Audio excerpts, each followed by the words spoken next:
Now you can record. All right. Oh, gotcha. All right. So, hey, everybody. I'm David Flores, Berkeley Community Media, and I'm going to run you through the Sling Studio. This is a really versatile piece of equipment because, as you can see, this is all in one backpack. And this is going to give us a portable studio, which we can use to go live or do a talk show or do all kinds of stuff. So as you can see, I just plugged in this battery. So you can actually be fully on battery with this system. You'll notice Why did the lights change? So because it just got power. Whenever you start powering it up, you'll see it's flashing blue. Whenever it is solid blue, that means that it is producing a Wi-Fi signal and it is ready to go. So what I'm doing here is we just have these little handy dandy cell phone holders, and looks like this was really loose. Suggest me shooting this horizontal? You're the producer. Up to you. That's what I tell everyone for like I would do horizontal. That's just me, but you know that's just me. So we have a variety of different cell phone. What you're doing. Yeah, so right now I am attaching this cell phone holder into a tripod. So these are tripods for cameras. We have two different kits for the Sling Studio. One is the HD kit, which is going to be using cam links. The mobile kit comes with 3 phones that you can use to shoot your production. You could mix and match if you wanted. You could use both phones and cam links, or you could use cam links only or phones only, whatever you prefer. The function of a cam link is to tie to a camera? Yes. Any camera that has an HDMI output, you can use in conjunction with these cam links. It can be a mini HDMI output, a micro, or a full-size HDMI output. All of them will work. And would the connection between the camera and its destination be a wire, or do you do wireless HDMI? So that's oh well, wired from the camera to the cam link, which these are cam links. You'll notice one side has a plug for HDMI, the other one is a USB-A type or a micro USB, and that's for power. Which you can have these charging while you're shooting, which is really useful.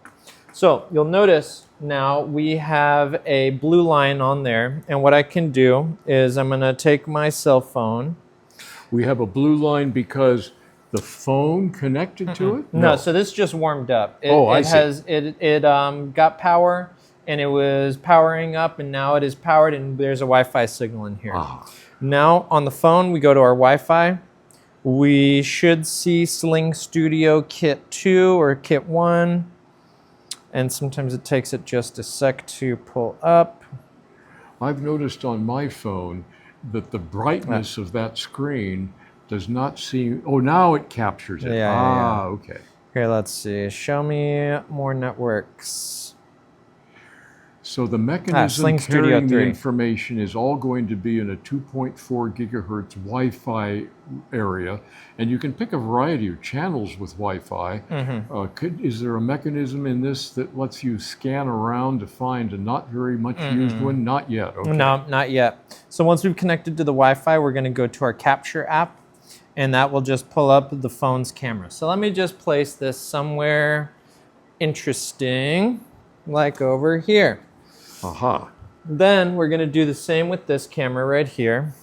So one thing I will note about this system is if there's a lot of cell phone traffic in the area, I have experienced that it may have some issues. Now, as long as you don't have a ton of cell phone traffic in the area, though, the distance is pretty solid on this. I've gotten up to like 200 feet away from the base unit and been able to get signal.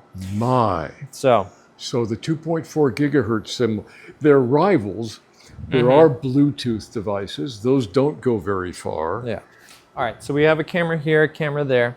And this system can detect up to 10 signals. However, you can only have 4 active at a time. 10 signals. Yeah, so that could be cell phones, that could be cameras connected via cam link. All of them over 2.4 gigahertz Wi-Fi. That this is producing. So here, now we go to our Wi-Fi on our iPad or laptop, though it has to be Apple. It does not support on PC or Linux or anything. All right, so Sling Studio 3. So we're connected now. One last thing we should do if we were going to be recording is to plug storage in here. And storage on this can either be an SD card right in here, or there's a USB-C connector on the back if you wanted to connect a external hard drive.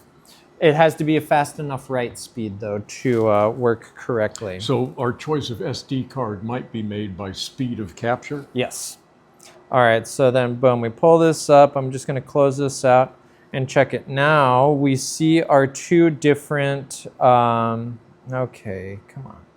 All right, it wants me to connect something to create a project. Do I have an SD card in my bag? But already I'm seeing on the screen of the iPad the signal that's coming by Wi-Fi into this central unit and coming back out to the iPad. Yes. I have a studio switcher.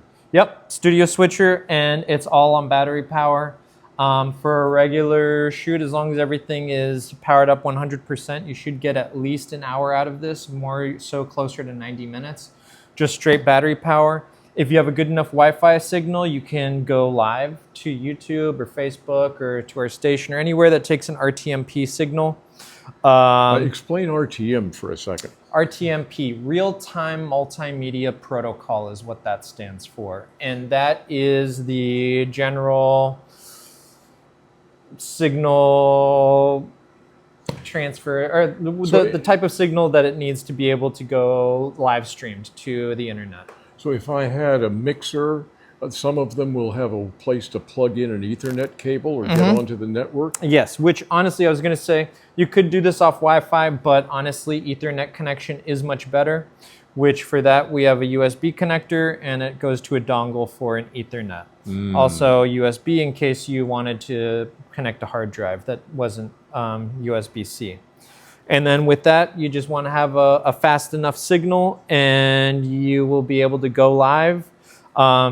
Now there are, so you see here's for up to 4 signals, though if we wanted to add or take away, we could go to our video sources and see more sources here. Now, one real big advantage of this system is you can have it record your program, which means what you're mixing in between, or additionally, I should say not or, additionally you can also have it record all your video signals and audio line in signal at the same time. So when it does that, each of the different audio signals could be later independently edited? Yeah, or say you do a bad cut, you can have all the footage and fix it in post. Now additionally, I should talk about the audio inputs on here. You'll notice there's a line in, a 3.5 millimeter aux jack for audio line in. So if you have an XLR signal, all you need is a dongle XLR to aux, or if you can get a stereo 1/4 inch feed to aux, you can have that going here and get really good line out audio from a mixing board. Additionally, if you have a camera with an XLR signal or an XLR input, you can select the camera to be your primary source of audio. So, you know, since we're using cell phones here, I probably would not use the onboard microphone on those. I would get some separate audio signal to be our dedicated audio signal, and then it's just mixing in between your camera signals. So we need to make a diagram of a sequence of use cases that would show with a 1 mic, 2 mics, XLR mics, wireless XLR mics, on and on, just a sequence of things so you could match your budget to your production. Yeah, and we've used this for all different types of shoots, from live events like the BART Plaza opening to live theatrical productions where we're live streaming it at the Shotgun Players and getting a line out from their mixing board so it has all the sound effects and the audio from the actors, to talk shows, to music shows. So this is a really pretty versatile piece of equipment that, how long is that recording? and we're already ready to go for a shoot. You know, now that we have the signal, as long as we had our program set, we could just hit record, hit go live if we had that info. We're ready to go. So just from the top, take us from signal source through signal distribution to the, I gather the iPad currently is our mechanism for choosing among our sources? Mm-hmm. Yep, so we can switch here live in between. And I should also be able to bring stuff down to the program. This is our preview, this is our program, but since we don't have a project set, because we don't have an SD card in there, we can't do that. But, so we'll be able to see all our sources here, mix live in between here, what we want to go live. We would do preview to program, which is saying, hey, you don't have a program, or you don't have a project, so you can't do that. But it would go here, and this is what your audience or your recording would be seeing. From there, it would be hitting record if we wanted to just record straight to the external hard drive or the SD card. Go live if we had our RTMP signal information input.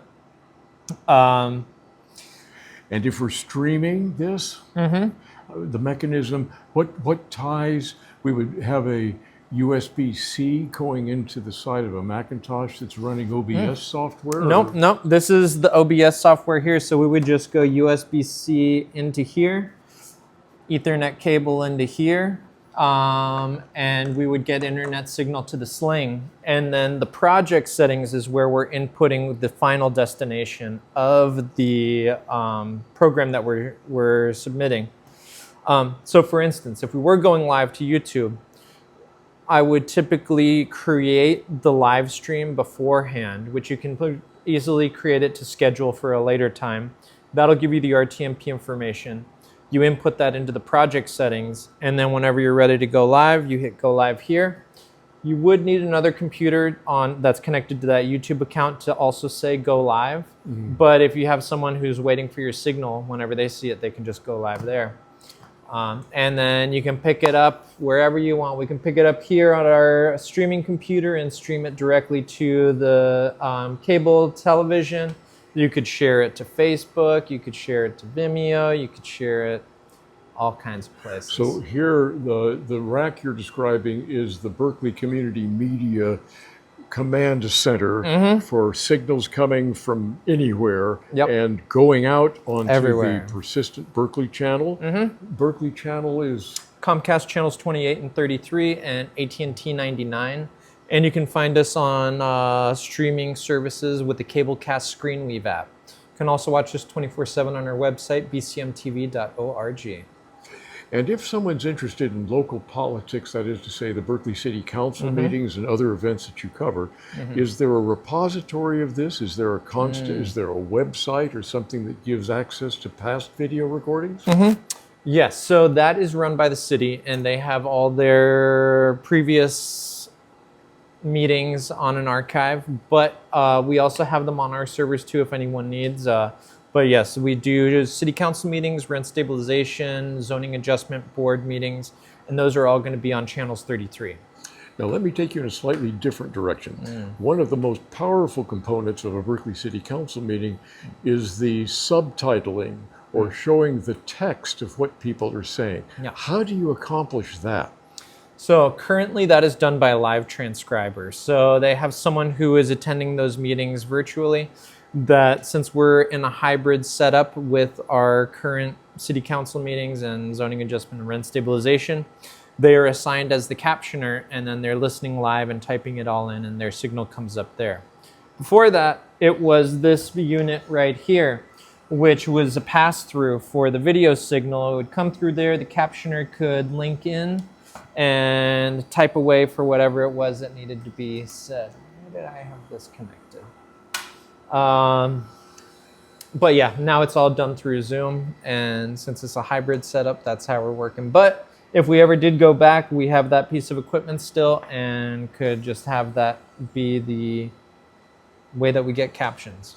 With the power of the new AI transcription services, where you get amazingly accurate transcriptions, as time goes on, do you think in the future we'll be able to use that to add accuracy? I imagine so, and I know that that is something that Cablecast, Tightrope, the company that does our video playback systems, that's something that they are working towards. They do have transcribing, AI transcribing and captioning.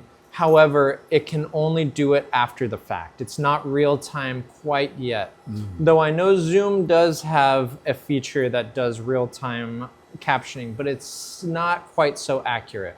I know additionally they're working on doing multi-language transcription. So once it's in English, then it can easily be converted to Spanish or Mandarin or whatever you like. Oh, wouldn't it be wonderful to have that all simultaneous? That would be cool. My. Yeah, one day. One Give day. it 5 years, I bet. And The we'll be richness of multicultural. Oh, there. this I is know, going right? to be Everyone can be involved. Well, David, thank you so much for course, leading John. us through this. Yeah. If this aids people in creating something that will enable them to capture aspects of life in Berkeley, We highly encourage you to come take a class.